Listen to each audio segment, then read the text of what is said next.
Bienvenue pour un nouvel épisode de votre émission avec le Maroc depuis Washington sur Médien TV. Nous sommes toujours très heureux de vous retrouver. Nous allons revenir aujourd'hui sur le sommet États-Unis-Afrique qui s'est tenu à Washington du 13 au 15 décembre 2022 en présence de 49 hauts dirigeants africains ainsi que d'un millier de représentants de la société civile et du secteur privé.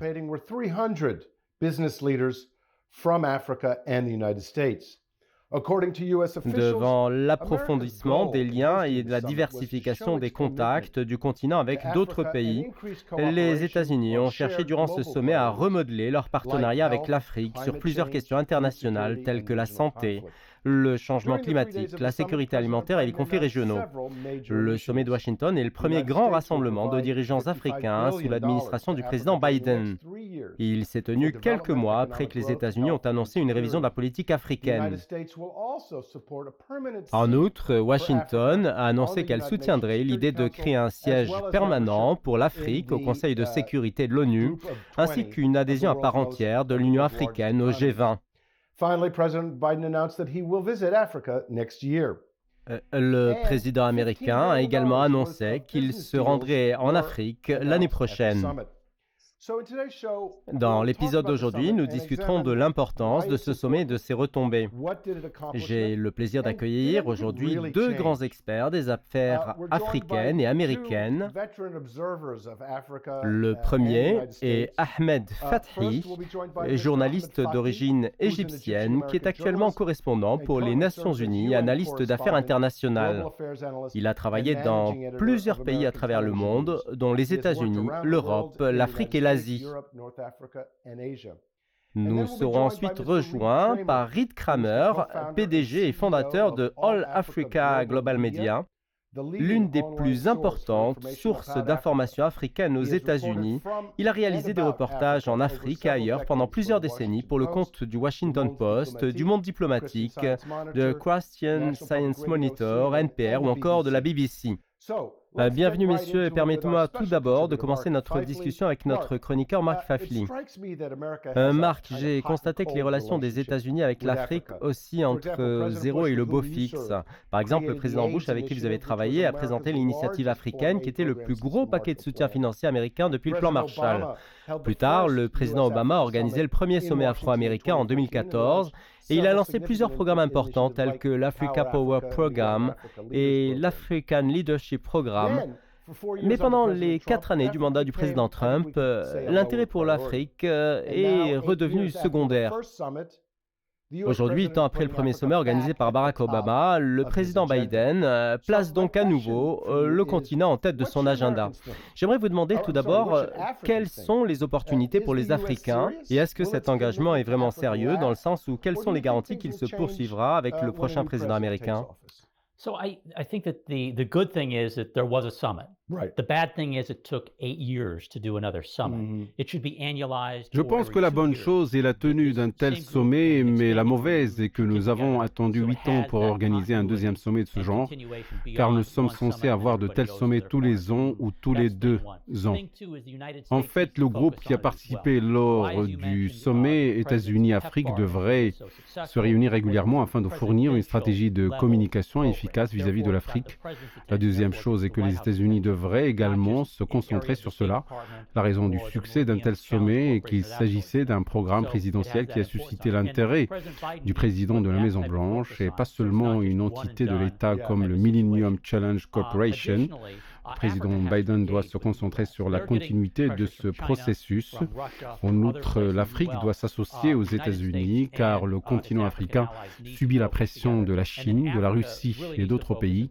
Il est donc important que les États-Unis et leurs partenaires africains se concentrent ensemble et se fixent un plan de continuité afin qu'ils puissent fournir une main-d'œuvre qualifiée, une coopération au niveau gouvernemental et une infrastructure dans laquelle les États-Unis peuvent utiliser les moyens d'intérêt public et les capacités de partenaires commerciaux fiables. En effet, l'administration américaine précédente avait une vision négative de l'Afrique. Le président Trump a traité certains pays africains d'une manière qui les dénigre et l'initiative Millennium Challenge Corporation a été bloquée lorsque la nomination de son responsable a été retardée. Puis un avocat sans aucune expérience en politique étrangère a été nommé. De ce fait, il y a vraiment beaucoup à faire dans la seconde moitié du mandat de l'administration Biden. J'aimerais qu'elle le fasse au début de la première année et demie du mandat, mais je suis vraiment satisfait de la tenue du sommet États-Unis-Afrique, ce qui est bon pour les deux parties.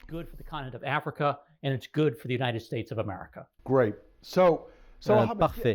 Ahmed, quel bilan faites-vous de ce sommet? Pensez-vous que cela constitue un changement stable dans la politique américaine et un tel engagement va-t-il se poursuivre ou pensez-vous que la politique intérieure américaine reprendra le dessus? Thank you, Adam. It's great to see you again. First of all, I hope, like many others, that there will be a continuation. Merci Adam, je suis heureux d'être parmi vous. Tout d'abord, j'espère, comme beaucoup le font, qu'il y aura une continuation de l'approche américaine envers le continent africain. Cependant, il y a un certain manque d'optimisme parmi les dirigeants africains, comme le soulignait Marc tout à l'heure. Pointed out that during the former President Trump administration, sous l'administration Trump, l'Afrique était une région oubliée du monde.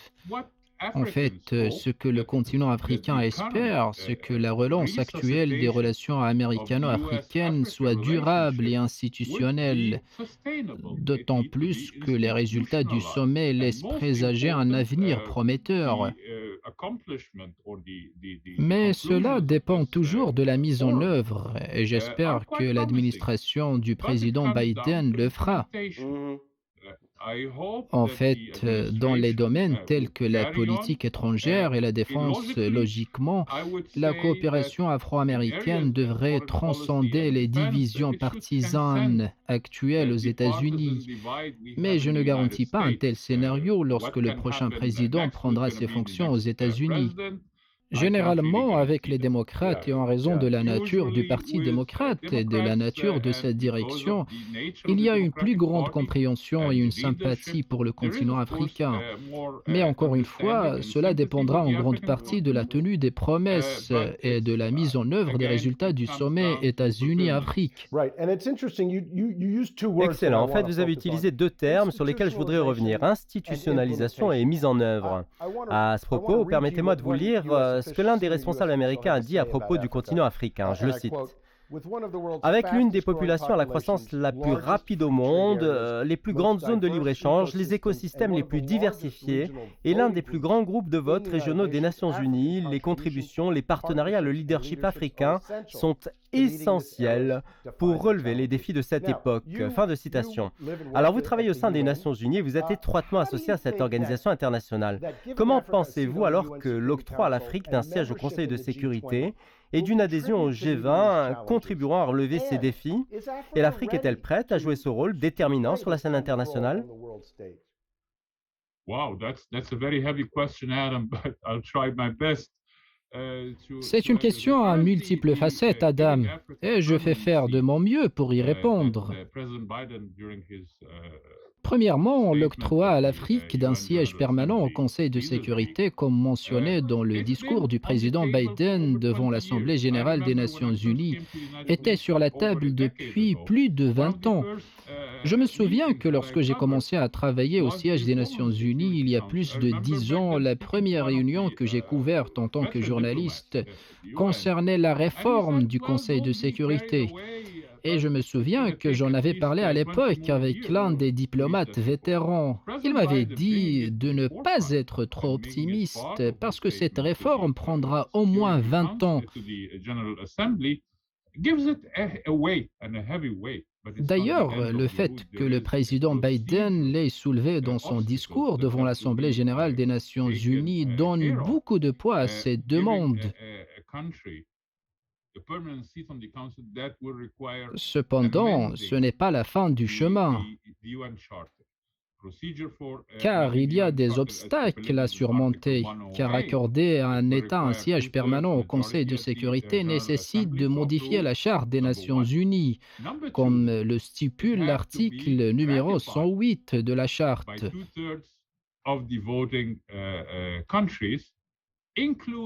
Cela nécessite l'approbation des 2/3 des États membres de l'Assemblée générale, y compris les 5 membres permanents du Conseil de sécurité. Voyez-vous de votre poste ici à Washington la possibilité que cela verra le jour d'ici 1 an ou 2? J'en doute beaucoup vraiment, car la manière dont la diplomatie multilatérale est menée aux Nations Unies et la manière dont le consensus est atteint demande plein de choses. Il est vrai que les États-Unis sont favorables à l'octroi d'un siège permanent, non seulement à l'Afrique, mais aussi à un autre pays européen et à un autre pays asiatique, que ce soit le Japon ou l'Inde. De plus, de nombreuses parties ayant des intérêts différents participeront à un tel amendement. Mais le défi qui existe est de savoir quel pays africain se verra accorder ce siège permanent. L'Afrique du Sud, le Nigeria, l'Égypte, le Maroc, sont-ils ceux à qui faire confiance pour donner ce siège? Toutes ces questions doivent être prises en considération.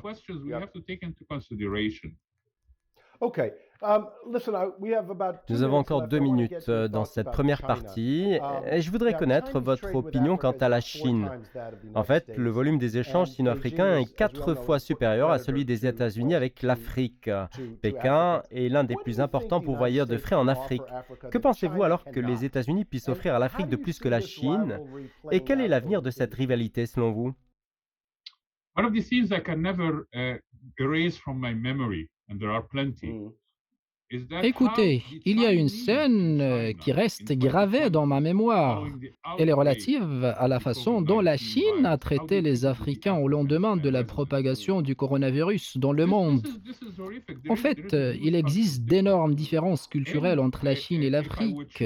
Et si vous choisissez un côté en dehors de la politique, des législations, des infrastructures et la prise de contrôle par la Chine d'actifs souverains ou d'actifs stratégiques sur le continent, il y a une certaine chose que les États-Unis peuvent offrir à l'Afrique en plus de la technologie, c'est le fait de traiter généreusement ce continent.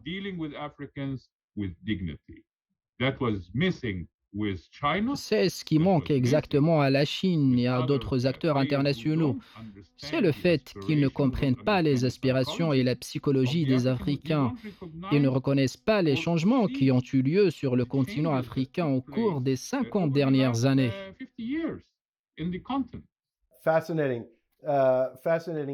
Génial, Ahmed. Je tiens à souligner ce que vous avez dit. En fait, avant l'argent et la politique, vient la culture. Alors, peu importe à quel point vous êtes riche et à quel point vous êtes fort militairement, si vous ne témoignez pas par ailleurs de confiance et de respect, votre partenariat ne servira à rien. Après une courte pause, nous porterons notre regard sur la participation du Maroc à ce sommet États-Unis-Afrique et nous verrons comment le Royaume peut jouer un rôle moteur dans la mise en œuvre de tous les engagements pris lors de ce sommet. Nous en parlerons après une courte pause. Restez avec nous.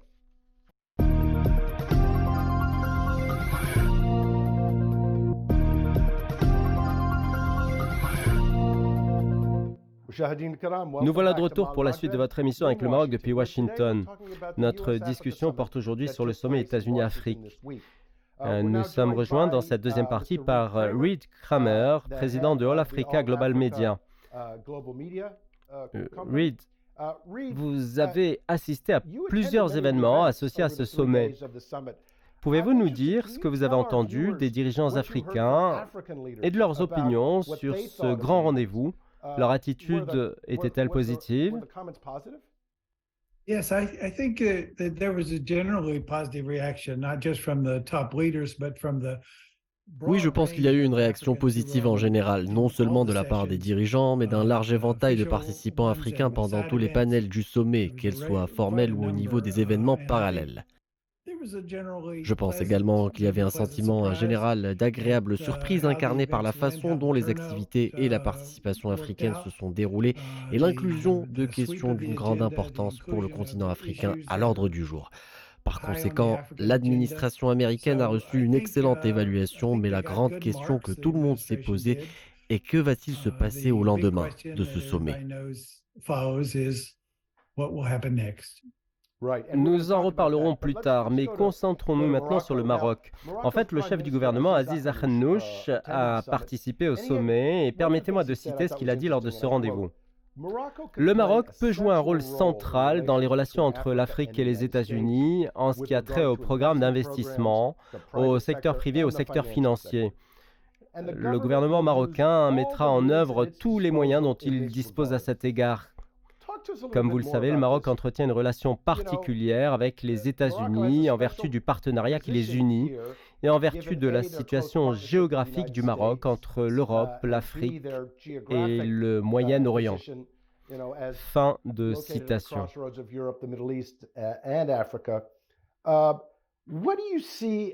Alors, quelles sont selon vous les particularités de ce soutien marocain aux États-Unis en vue d'atteindre les objectifs fixés lors de ce sommet États-Unis-Afrique? You're right, the relationship between the United States and Morocco goes back very, very far. Vous avez raison, les relations entre les États-Unis et le Maroc sont séculaires. D'ailleurs, les téléspectateurs se souviennent peut-être qu'en juillet dernier, le Maroc a accueilli le sommet des affaires USA-Afrique organisé par l'American Council for Corporate Cooperation et qui a attiré des dirigeants, des hommes d'affaires et des responsables gouvernementaux de tous les continents africains avec la participation de l'administration Biden et de grandes entreprises des États-Unis.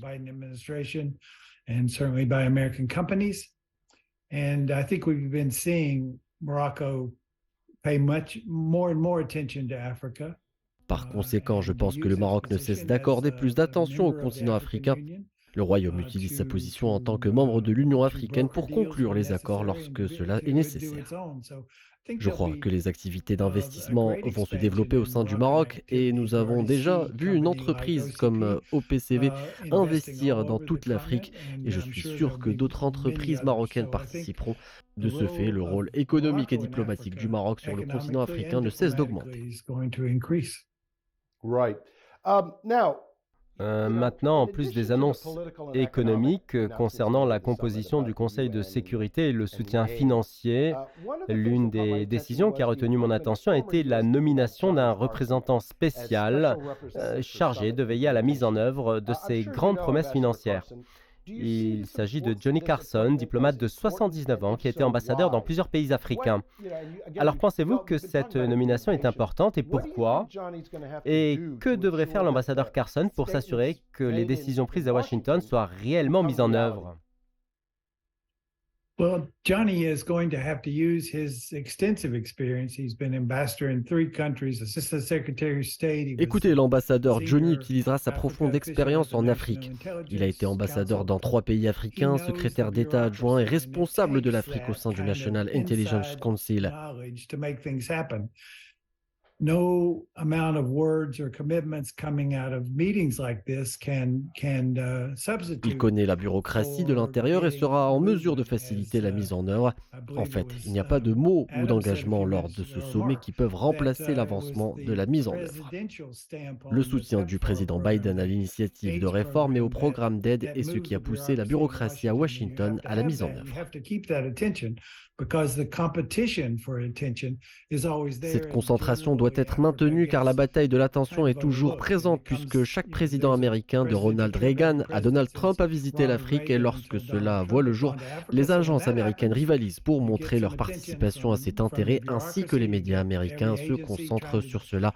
Du coup, la mission de l'ambassadeur Johnny Carson sera moyennement difficile. Permettez-moi de vous poser à ce propos une question. Barack Obama s'est rendu en Afrique et a annoncé plusieurs initiatives importantes. À votre avis, y a-t-il eu un suivi suffisant pour œuvrer à la réalisation de toutes ces aspirations?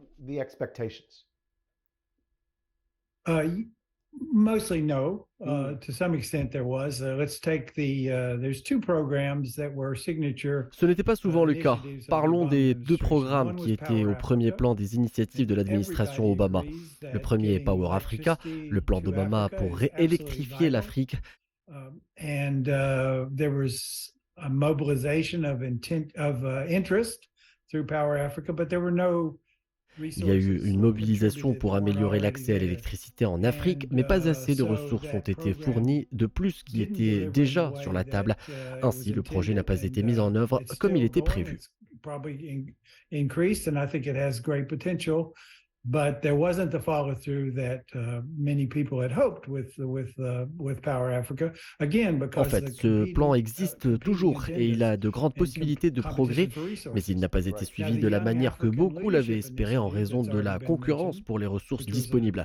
Ensuite, il y a eu le Young African Leaders Initiative, l'initiative pour les jeunes leaders africains qui a été lancée par l'administration Obama et qui n'a pas coûté très cher, mais la réponse qu'elle a reçue dans toute l'Afrique et de la part de la jeunesse africaine a été positive en termes de désir de participer. Des réseaux de communication ont été établis et l'initiative est devenue très populaire, ce qui confirme le point soulevé par Ahmed Fathy sur la culture africaine et la vision de la participation comme l'une des caractéristiques de la relation américaine avec le continent africain. Ainsi, les États-Unis continuent de faire beaucoup d'efforts, mais il faut fournir des ressources et des énergies de bureaucratie américaine derrière, ce qui soulève la question de donner suite aux résultats du sommet par l'ambassadeur Johnny Carson et son équipe.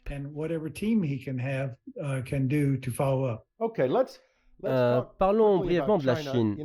De nombreux experts affirment que le commerce et non l'aide est le garant pour faire face aux défis africains. Comme vous le savez, le président Biden a annoncé que parallèlement à ce sommet, le volume des échanges commerciaux a été évoqué jusqu'à 15 milliards de dollars.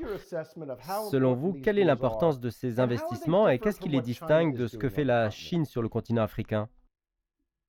Well, that 15 billion is significant. Of course, that was only a series of announcements. Écoutez, l'annonce d'un contrat de 15 milliards de dollars est un montant colossal. Mais il faut voir la suite, car le contrat incluait de nombreux secteurs comme l'électricité, le numérique, l'agriculture, donc les opportunités sont nombreuses. La participation des États-Unis au niveau des hommes d'affaires diffère de celle de la Chine et les Africains refusent de choisir entre les États-Unis et la Chine.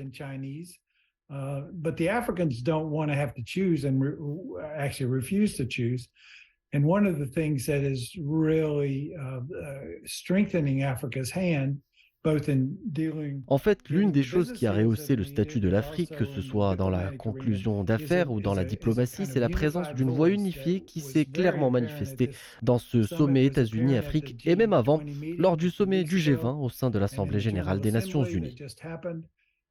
Africa is speaking out, and as you've pointed out when you were quoting the senior U.S. Donc l'Afrique s'exprime, et comme vous l'avez mentionné, lorsque vous avez cité une déclaration d'un haut responsable américain, il y a des raisons pour lesquelles les hommes d'affaires et les gouvernements des pays ont dû prêter attention à l'Afrique aujourd'hui, non pas parce qu'ils le veulent, mais à cause des faits sur le terrain, surtout avec l'évolution démographique et l'existence d'accords dans le domaine du libre-échange avec le continent africain. Toutes ces questions incitent à s'intéresser de nouveau à l'Afrique. Marc, nous avons évoqué l'impact des élections américaines. Le président aspire à être réélu. Pensez-vous que l'administration américaine veut jouer la carte de l'Afrique pour rendre sa politique étrangère plus populaire? I think President Biden has that opportunity to do so. As of right now, it's the domestic economy is the number one issue. That's going to elect or unelect Joe Biden, whoever the Republican and the Democratic nominee is. Écoutez, je crois que le président Biden a plus de chances car l'économie nationale est désormais le premier enjeu dont dépend la victoire de Joe Biden à l'élection présidentielle ou d'un autre candidat, soit républicain ou démocrate.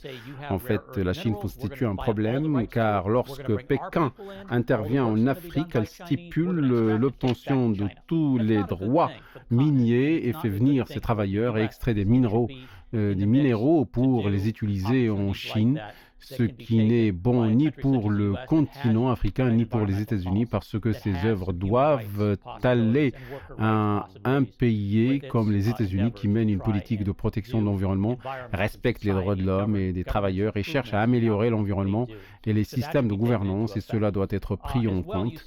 Dans le même temps, vous voyez des entreprises comme Apple dire qu'elle va mettre fin à ses activités en Chine pour les transférer en Asie, dans des pays comme la Thaïlande, le Laos et le Vietnam, où les activités de certaines entreprises américaines peuvent être transférées à l'Afrique pour qu'elles deviennent un centre de production et s'ajoutent au réseau d'approvisionnement mondiaux.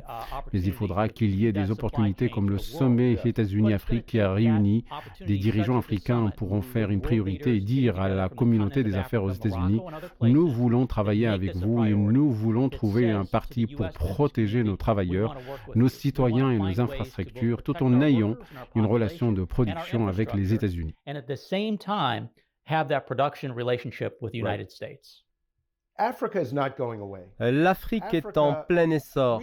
Les derniers événements nous ont montré à quel point l'Afrique est sensible à la prospérité du monde, que ce soit par rapport à la pandémie de coronavirus, aux changements climatiques ou aux conflits internationaux comme celui de l'Ukraine, qui a affecté la sécurité alimentaire sur le continent.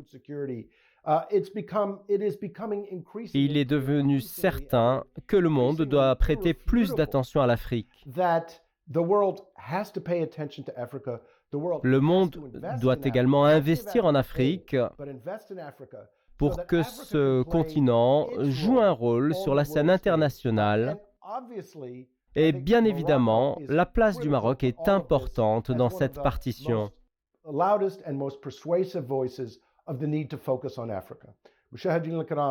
Je tiens à remercier notre chroniqueur Marc Faifli.